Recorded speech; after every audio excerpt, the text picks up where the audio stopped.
Hello friends, आज मैं चौथ की कहानी से संबंधित वीडियो लेकर के आई हूँ। हम कहानी कैसे सुन सकते हैं? बहुत ही सरल विधि से। फ्रेंड्स, इसके लिए हमें जो भी हमारे पास में चौकी या पाटा है वह ले लेना है और उसके ऊपर हमें वस्त्र बिछा लेना है। फ्रेंड्स, चौकी या पाटा जो भी आपके पास में है वो ले लीजिए। उसके बाद में हमें वस्त्र बिछाना है और सर्वप्रथम हमें कुछ चावल के दाने या तिल या पुष्प का आसन देकर हमें भगवान गणेश को विराजमान कर लेना है। मैंने यहाँ पे भगवान गणेश विराजमान कर लिए हैं। भगवान गणेश की प्रतिमा भी जो भी आपके पास में है वह ले लीजिए। इसके साथ ही मैंने एक कटोरी में अनाज लिया है और गुड़ लिया है। एक लोटा मैंने जल का भर के ले लिया और ये मैंने रोली चावल लिए हैं तिलक करने के लिए। अब फ्रेंड्स, हमें प्रथम पूज्य भगवान गणेश को तिलक करना है, तो रोली से तिलक कर देंगे, चावल लगा देंगे। फ्रेंड्स, तिलक करने के बाद में हमें वस्त्र चढ़ा देना है, यानी कि कलावा, और थोड़ा सा हमने गुड़ लिया है, इसमें से भगवान को भोग लगा देंगे। फ्रेंड्स, भगवान गणेश की पूजा करने के बाद में हमें अपने जो लोटा या कलश या छोटी गड्डी आपने जो भी लिया है उसके हमें स्वास्तिक बनाना है और इसके हमें 13 बिंदी लगानी है, यानी कि टिक्की लगानी है। फ्रेंड्स, हमने लोटे कलश को स्वास्तिक बना के इस पर 13 टिक्की लगा दी है। भगवान गणेश की पूजा हमने कर ली है। अब फ्रेंड्स, जो कहानी सुनाने वाला है और कहानी सुनने वाला है वह भी अपने तिलक कर लेगा। तिलक करने के बाद में हमें हाथ में अनाज लेना है। हमने जो कटोरी ली है इसमें अनाज लिया है, इसमें से हमें कुछ अनाज लेना है। खाली हाथ कहानी नहीं सुनी जाती है। हाथ में अनाज लेने के बाद में हम चौथ विनायक की कहानी सुनेंगे। एक साहूकार के एक बेटा और एक बहू थी। बहू पियर जाती।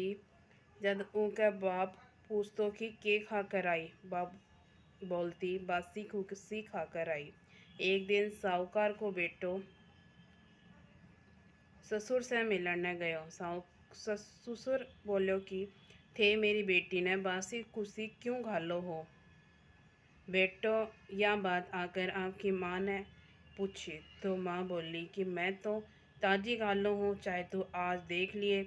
एक दिन बहू को बाप आयो और जो पूछो कि बेटी के खायो। बेटी बोली बासी कुसी खाई। बाप के जाने के बाद धनी बहुत नाराज होयो, बोलियो कि मेरे बाप ने क्यों बदनाम करे है, ताजी खाकर बासी कुसी क्यों बतावे है। जद बाप बोली कि थे कमाओ ना थारो बाप कमावे, जना बासी कुसी होई कि नहीं। यहाँ सुनकर वो धनी कमाण न चलो गयो। एक दिन पड़ोसन के आग लाने गई। देखे तो सब कोई कहानी सुने है। जब पूछी कि यो के करो हो, पड़ोसना बोली कि मैं चौथ की कहानी सुना हाँ। इसे अन धन होवे, बेटा पोता होवे, 12 बरस को बिछड़ो धनी मिल जावे। जिके दिन से भाभी चौथ का व्रत करे लगी। सासू 4 वगत खान न देती, जिको एक बार को अधिकार निकालती, एक बार को गाय न देती, एक बार को राखुंडा में गाड़ देती और एक बार को चांद ने अर्घ देकर आप खा लेती। अया ही चौथ का व्रत करता 12 बरस होगा। गणेश चौथ सोची कि इन्हें व्रत करता 12 बरस होगा। अगर एक धनी ने पाछो नहीं लावांगा तो अपन कलयुग में कुण मानसी। वही रात ने चौथ माता होकर धनी ने बोली कि अब तू घरा चलो जा, तेरी औरत तने याद करे है। वो बोलियो कि मैं तो बहुत काम में उलझ रही हूँ, कहीं जा सकूँ हूँ। चौथ माता बोली कि दिन उगने पहले ही चौथ माता को नाम लेकर दोनों गोडा मोड़ कर बैठ जाए। देन हाड़ा दे जासी, लेन हाड़ा ले जासी। वो सवेरे उठकर अया ही करो, सारो काम पूरो होगो। घरा आन लाग्यो तो रास्ते में एक बूढ़ो सांप दुख के मारे जड़न जावत हो, जिको वो उन्हें छिचकार दियो, अब मैं तने खाऊंगो। वो बोलियो कि मैं 12 बरस से घरा जाऊँ हूँ, जिको मेरी माँ लुगाई से मिलियान दे पीछे खा लिए। सांप बोलियो कि कहीं विश्वास आवे, तू तो छत पर जाकर पलंग पर सो जा सी। वो बोलियो सीढ़ियाँ चढ़कर आए, इतनी कहकर उदास सो घरा आयो। कोई से बोलियो भी कोनी। रात ने छत पर सोने के लिए गयो तो सीढ़ी में बाड़ू, एक में दूध को कुंडो, एक में पानी को कुंडो और एक में फूल बखेर दिया। रात ने सांप आयो, पहली तो बाड़ों में खूब लोट पलोटा खाया, पीछे सारो दूध पीगो, फेर फूलों की खूब सुगंध ले और छात पर जागने लाग्यो। तो चौथ माता सोची कि आपा ही को संकट नहीं टालांगा तो कलयुग में आपा ने कोई मानेगा को नहीं। उन्हें ढाल से ढककर तलवार से मार दियो, पर थोड़ी सी पूंछ कटकर जुत्ती में रहेगी। पूछ सोची कि यो जुत्ती पैरे को जद खावांगा। केड़ियाँ आपस में बात करी कि एक लुगाई आपा ने रोजी ना चून गिरा है, सो एक धनी की रक्षा करनी चाहिए। सगली कीड़ियाँ लाग कर पूछ न थोती कर दी। को संकट टल गो। सवेरे उठने में देर होगी तो माँ उठाने जान लगी। सीढ़ी में खून देखकर चिल्लाई, सोची कि मेरे बेटो मर गो। बेटो आकर सारी बात बताई। माँ ने पूछो कि मेरे नाम से कोई पुण्य व्रत करो थो के। माँ बोली मैं तो कुछ ही को नहीं करो।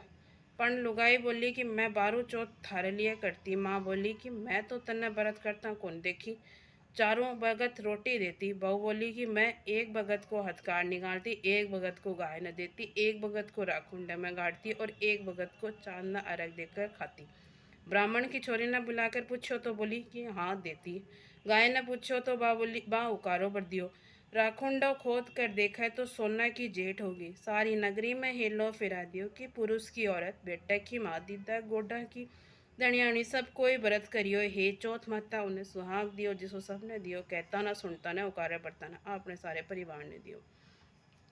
फ्रेंड्स, चौथ माता की कहानी सुनने के बाद में हाथ में जो आखा लिया है उनमें से कुछ एक दाना अपने लोटे में आपा छोड़ देवांगा। एक बाद में विनायक जी की कहानी सुनाऊंगा। कोई भी कहानी सुनने से बाद विनायक जी की कहानी सुननी जरूरी है। तो अब विनायक जी की कहानी सुनेंगे। गणेश जी महाराज एक सेठ जी के खेत में से निकल रहा था तो 12 दाना नाज का तोड़ लिया। पीछे गणेश जी के मन में विचार होगा कि मैं तो सेठानी की चोरी कर ली। सेठ जी सेठानी की चोरी कर ली।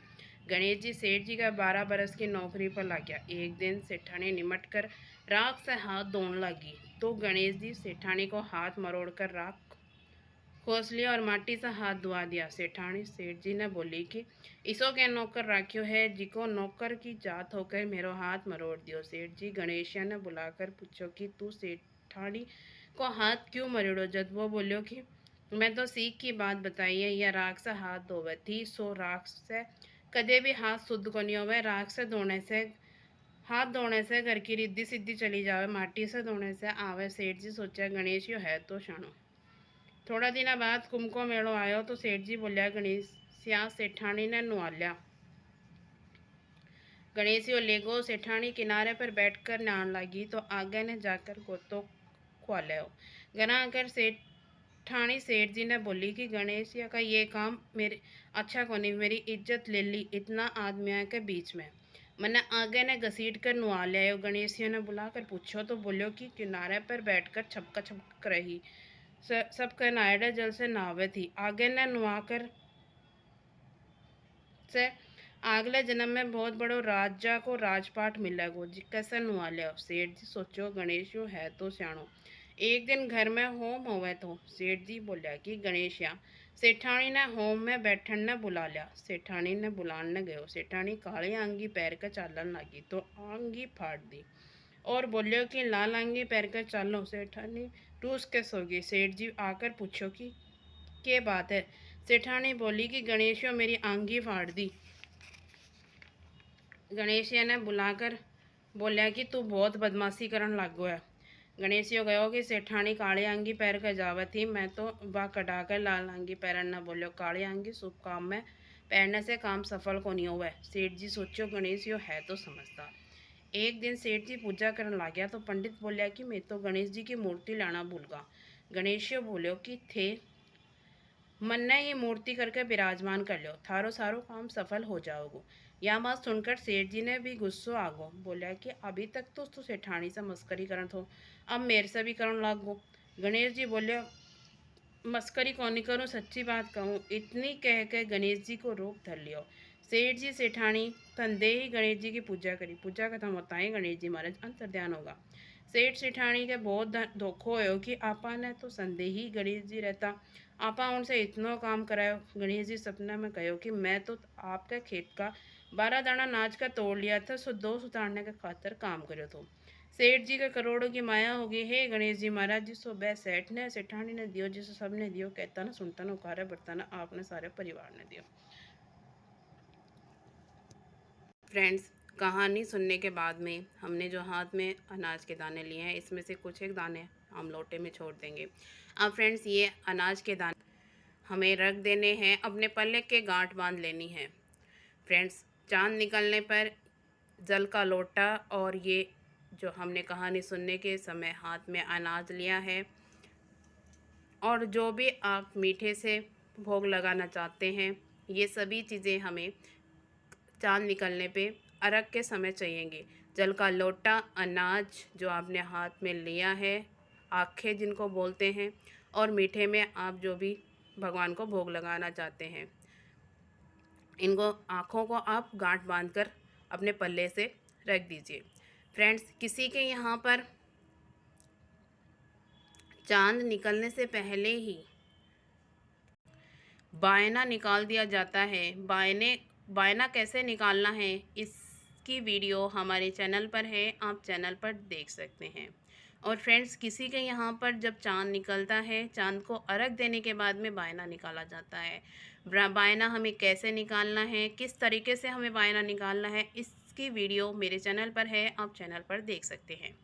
फ्रेंड्स, बायना निकालने के बाद में हमें बायना और जो हम उसके साथ में पैसे या मीठा जो भी हमारे बायना के समय हम निकालते हैं, वो हमें घर के बड़ों को, आपकी सासू माँ, ननद, जेठानी, उनको आप दे सकते हैं। या आपके पास में नहीं रह रहे तो आपको किसी ने कहानी सुनाई है, आप उसको भी दे सकते हैं, ब्राह्मण को भी दे सकते हैं, और मंदिर में भी दे सकते हैं वह बायना। फ्रेंड्स, इस तरीके से हम सरल विधि से चौथ माता की कहानी सुन सकते हैं और बायना निकाल सकते हैं। बायना निकालने के बाद में हमें खुद भी भोजन करना होता है, यानी कि खुद को भी जीवना होता है। फ्रेंड्स, इस तरीके से हम चौथ माता की कहानी सुन सकते हैं। मैंने आपको चौथ माता की बिंदाई जी की कहानी सुनाई है, सरल विधि से, आसान तरीके से। आपको वीडियो पसंद आए तो वीडियो को लाइक ज़रूर करिएगा। इसी तरह की महत्वपूर्ण वीडियो के लिए हमारे चैनल को सब्सक्राइब भी ज़रूर करिएगा। फिर मिलते हैं कोई नई वीडियो के साथ में, तब तक के लिए जय चौथ माता।